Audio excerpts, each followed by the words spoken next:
Hello everyone, কেমন আছো সবাই? তো এখন আমরা আছি পুরীর জগন্নাথ দেবের মন্দিরে। তো এখন আমরা যাচ্ছি জগন্নাথ দেবকে দর্শন করতে।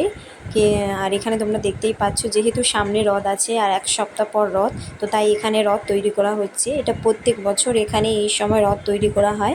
মানে এক বছর হয়ে গেলে সেই রথটা এরা আর রাখে না, তো ওই কাঠগুলো দিয়ে ওরা অন্য কিছু জিনিস বানিয়ে সেগুলো বিক্রি করে। তো প্রত্যেক বছর এই সময় ওরা রথ বানায়।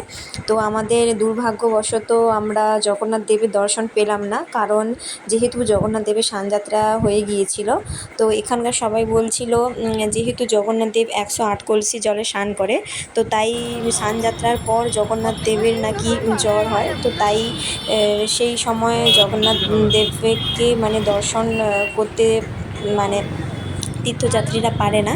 তো একদম যদি দর্শন করতে হয় একদম সেই রথের দিন, যেহেতু 108 কলসি জলে স্নান করার পর জগন্নাথ দেবের জ্বর হয়। তো আমরা জগন্নাথ দেবের দর্শন পেলাম না, তবে অন্য অন্য ঠাকুরের আমরা দর্শন পেয়েছি। তা বলে পুরী এসেছি জগন্নাথ দেবের দর্শন পাবো না, এটা কিন্তু ভুল কথা। তো তার বাইরে যে প্রতিচ্ছবিগুলো আছে বা আরও অন্য কোনো স্থানে যে ছবিগুলো আছে আমরা সেগুলো দেখেছি। তো এইটা হচ্ছে যে সন্ধেবেলার ভিউ, দেখতেই পাচ্ছ খুব সুন্দর লাগছে দেখতে। তো এখানে ওরা রথ তৈরি করছে, প্রত্যেক বছরই এই সময় ওরা রথ বানায়। তো 3টা পরপর দেখছো রথ ওরা তৈরি করছে, খুব সুন্দরভাবে কাঠের কারুকার্য দিয়ে এরা নিজের হাতে করে রথ বানাচ্ছে, সত্যি খুব ভালো লাগে।